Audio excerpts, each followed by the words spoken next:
Hello friends, ഏവർക്കും മോട്ടോസ്പീഡ് automotive കെയറിൻ്റെ മറ്റൊരു വീഡിയോയിലേക്ക് സ്വാഗതം. ഞാൻ സുമേഷ് കാർത്തി. അപ്പോൾ ഇന്നത്തെ വീഡിയോ എന്ന് പറയുന്നത് നമ്മുടെ ഒരു നേരത്തെ കണ്ട പോലെ തന്നെ നമ്മുടെ ഇൻസ്ട്രുമെൻ്റ് ക്ലസ്റ്ററിൽ ലൈറ്റ് ഫിറ്റ് ചെയ്യുന്ന ഒരു വീഡിയോ ആണ് ഇന്നത്തെ വീഡിയോ എന്ന് പറയുന്നത്. അപ്പോൾ അതിന് മുമ്പായിട്ട് നമ്മുടെ 800 ഫ്രണ്ട് ഫോഗ്ലാമ്പ്, അതായത് ഫ്രണ്ട് ബമ്പറിൽ ഫോഗ്ലാമ്പ് ഫിറ്റ് ചെയ്തിട്ടുണ്ട്. അതുപോലെ തന്നെ ഫ്രണ്ട് ഗ്രില്ല് ചെയ്തിട്ടുണ്ട്. അതുപോലെ നമ്മുടെ ഇൻറ്റീരിയർ ലൈറ്റും കാര്യങ്ങളൊക്കെ ചെയ്തിട്ടുണ്ടായിരുന്നു. അപ്പോൾ ആ ഒരു വീഡിയോ നിങ്ങൾ ഇതുവരെ കണ്ടിട്ടില്ലെങ്കിൽ തീർച്ചയായും ആ ഒരു വീഡിയോയുടെ ലിങ്ക് ഞാൻ ഡിസ്ക്രിപ്ഷനിൽ കൊടുത്തിരിക്കാം. ജസ്റ്റ് ആ വീഡിയോയും കൂടെ ഒന്ന് കണ്ടു നോക്കൂ. അപ്പോൾ അതുപോലെ തന്നെ നമുക്ക് ഈ ഒരു ഇൻസ്ട്രുമെൻ്റ് ക്ലസ്റ്ററിൽ ഈ ഒരു ലൈറ്റ് എങ്ങനെയാണ് സെറ്റ് ചെയ്യുന്നത് നമുക്ക് ഈ ഒരു വീഡിയോ കൊണ്ട് മനസ്സിലാക്കാം. അതിനുമുമ്പായിട്ട് നിങ്ങൾ എൻ്റെ ഈ ചാനൽ ആദ്യമായിട്ടാണ് കാണുന്നതെങ്കിൽ തീർച്ചയായും ചാനൽ സബ്സ്ക്രൈബ് ചെയ്യുക. കൂടെ തന്നെ തൊട്ടടുത്തുള്ള ബെല്ലൈക്കൻ കൂടി ജസ്റ്റ് ഒന്ന് ഇനാബിൾ ചെയ്തിട്ട് ഓളെന്ന് കൊടുക്കും. എന്നാൽ മാത്രമേ ഇതുപോലത്തെ ഇൻഫോർമേറ്റീവ് ആയിട്ടുള്ള വീഡിയോസും കാര്യങ്ങളൊക്കെ ഞാൻ അപ്ലോഡ് ചെയ്യുമ്പോൾ നിങ്ങൾക്ക് നോട്ടിഫിക്കേഷൻ ലഭിക്കുകയുള്ളൂ. അതുപോലെ തന്നെ ആദ്യം തന്നെ കാണാൻ സാധിക്കുകയുള്ളൂ. ഏവർക്കും മോട്ടോസ്പീഡ് ഓട്ടോമോട്ടീവ് കെയറിൻ്റെ മറ്റൊരു വീഡിയോയിലേക്ക് ഒരിക്കൽ കൂടി സ്വാഗതം.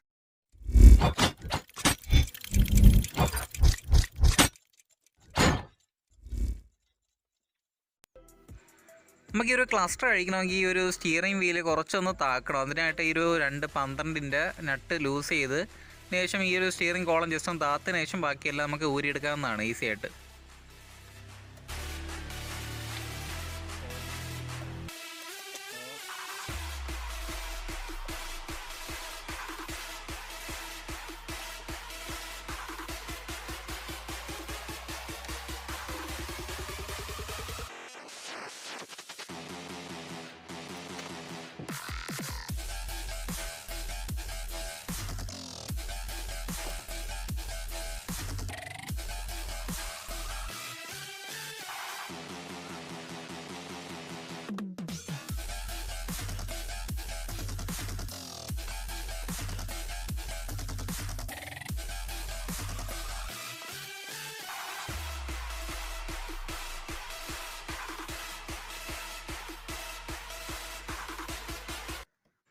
ക്ലസ്റ്ററിൻ്റെ എല്ലാ സ്ക്രൂ അഴിച്ചതിന് ശേഷം നമ്മുടെ ഒരു ബാക്കിൽ 2 കപ്ലർ വരുന്നുണ്ട്. അതുപോലെ തന്നെ സ്പീഡോമീറ്ററിൻ്റെ ഒരു കേബിൾ വരുന്നുണ്ട്. അത് ഈസി ആയിട്ട് അഴിച്ച് മാറ്റാവുന്നതാണ്.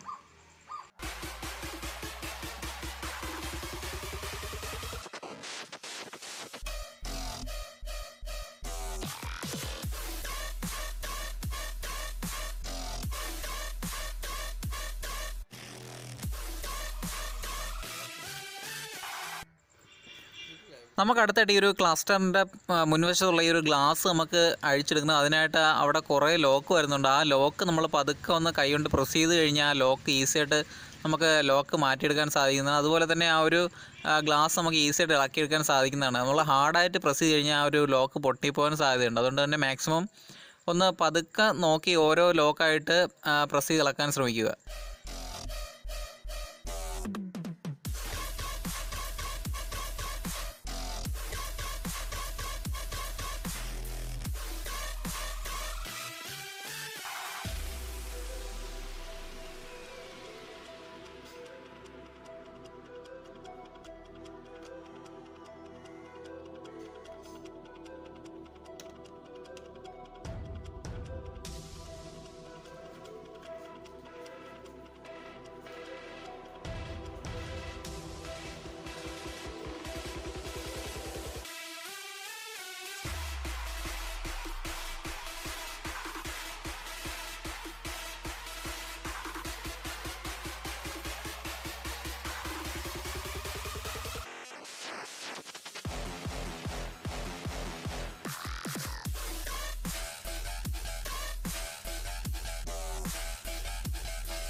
നമ്മൾ ഈ ഒരു ഗ്ലാസ് അഴിച്ചതുപോലെ തന്നെ ഈസിയാണ് ഈ ഒരു ഗ്ലാസ് ഫിറ്റ് ചെയ്യാനും. അതിനായിട്ട് ആ ലോക്ക് കറക്റ്റായിട്ട് നമ്മൾ ഫിറ്റ് ചെയ്താൽ മാത്രം മതി.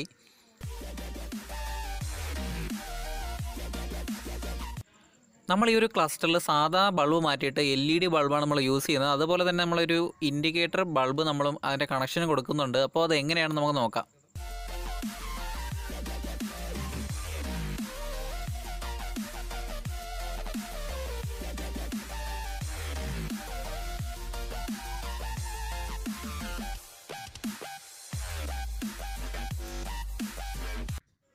നമ്മളൊരു വയർ സോൾഡർ ചെയ്യുന്നതിന് മുമ്പായിട്ട് ഏതാണ് പോസിറ്റീവ് സപ്ലൈ അല്ലെങ്കിൽ ഏതാണ് നെഗറ്റീവ് സപ്ലൈ നമുക്ക് ആ ഒരു ബോർഡിൽ നമ്മൾ അറിഞ്ഞിരിക്കണം. എന്നിട്ട് വേണം ഈ ഒരു വയർ സോൾഡർ ചെയ്യാൻ വേണ്ടിയിട്ട്. അല്ലെങ്കിൽ നമ്മൾ ഈ ഒരു കണക്ഷൻ കൊടുത്താലും ഈ ഒരു ലൈറ്റ് കത്തണമെന്നില്ല.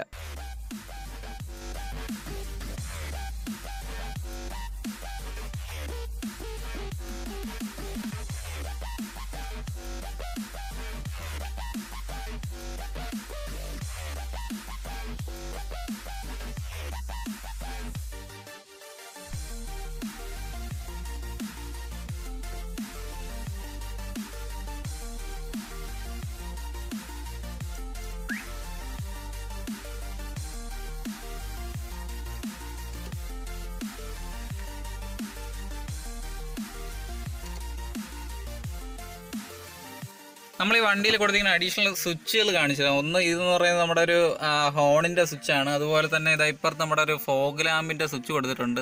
ഇത് ഫോഗ് ലാമ്പ് സ്വിച്ചാണ്. അതുപോലെ വേറൊരു അഡീഷണൽ ഒരു സ്വിച്ച് കൊടുത്തിട്ടുണ്ട്. ഈ ഒരു പുഷ് ബട്ടൺ സ്വിച്ച് കൊടുത്തിട്ടുണ്ട്. ഇത് എന്തിൻ്റെയാണെന്ന് നമുക്ക് നോക്കാം. അപ്പോൾ ഇത് നമ്മുടെ ഒരു ഫ്യൂൽ ലിഡിന് വേണ്ടിയിട്ട് കൊടുത്തൊരു കേബിളായിരുന്നു. അപ്പോൾ അത് മാറ്റിയിട്ട് നമ്മളൊരു ഇലക്ട്രോണിക് ഫ്യൂൽ ലിഡ് അൺലോക്ക് ചെയ്യുന്ന ടൈപ്പ് നമ്മൾ അടുത്ത് ചെയ്യാൻ പോകുന്നു. അപ്പോൾ നമ്മൾ അടുത്തൊരു വീഡിയോ മിക്കവാറും ദൈവം സഹായിച്ചു കഴിഞ്ഞാൽ അടുത്ത് ഉടനെ തന്നെ ആ ഒരു വീഡിയോ ഉണ്ടാവുന്നതാണ്. നമുക്കറിയായിരിക്കും നമ്മുടെ ഒരു 800-ൽ ഈ ഒരു പെട്രോൾ അടിക്കാൻ നമ്മൾ ചാവി ഊരി കൊടുത്താൽ മാത്രമേ അത് അൺലോക്ക് ചെയ്യാൻ പറ്റത്തുള്ളൂ. അപ്പോൾ നമുക്ക് ഈ ഒരു സ്വിച്ച് പ്രസ് ചെയ്ത് കഴിഞ്ഞാൽ നമ്മൾ ചാവി ഊരാതെ തന്നെ അല്ലെങ്കിൽ വാഹനം ഓഫ് ചെയ്യാതെ തന്നെ നമുക്ക് ഈ ഒരു ലിഡ് ഡോർ നമുക്ക് തുറക്കാൻ സാധിക്കും. അപ്പോൾ അങ്ങനത്തെ ഒരു സിസ്റ്റമാണ് അടുത്ത് കൊണ്ടുവരാൻ പോകുന്നത്. അപ്പോൾ അതിൻ്റെ വീഡിയോ ഉടനെ തന്നെ ഉണ്ടാവും. അപ്പോൾ അതും കൂടെ ജസ്റ്റ് ഒന്ന് കണ്ടിട്ട് നിങ്ങൾക്ക് ഇഷ്ടപ്പെട്ടു എങ്കിൽ തീർച്ചയായും ഷെയർ ചെയ്യാൻ മറക്കരുത്. അതുപോലെ തന്നെ ആ ഒരു വീഡിയോ ലൈക്ക് ചെയ്യണം. അതുപോലെ തന്നെ നിങ്ങളുടെ അഭിപ്രായങ്ങളും കാര്യങ്ങളൊക്കെ എല്ലാം കമൻറ്റ് ചെയ്യണം. സോ നിങ്ങൾക്ക് ഈ ഒരു വീഡിയോ ഇഷ്ടമായെങ്കിൽ തീർച്ചയായും വീഡിയോ ലൈക്ക് ചെയ്യുക. നിങ്ങളുടെ അഭിപ്രായങ്ങളും നിർദ്ദേശങ്ങളും അതുപോലെ നെഗറ്റീവിലും പോസിറ്റീവിലും ഈ വീഡിയോയെക്കുറിച്ചുള്ള അഭിപ്രായം അതുപോലെ തന്നെ ഈ ചാനലിനെക്കുറിച്ചുള്ള അഭിപ്രായം അതുപോലെ തന്നെ നിങ്ങളുടെ വാഹന സംബന്ധമായ സംശയങ്ങളും കാര്യങ്ങളെല്ലാം തീർച്ചയായും കമൻറ്റ് ബോക്സിൽ കമൻറ്റായി രേഖപ്പെടുത്തുക. അതോടൊപ്പം നിങ്ങൾക്ക് ഈ ഒരു വീഡിയോ ഉപകാരപ്പെട്ടുവെങ്കിൽ തീർച്ചയായും വീഡിയോ ഷെയർ ചെയ്യുക. സോ വീണ്ടും മറ്റൊരു വീഡിയോയുമായി കാണാമെന്ന പ്രതീക്ഷയിൽ it's me Sumesh Karthi signing of.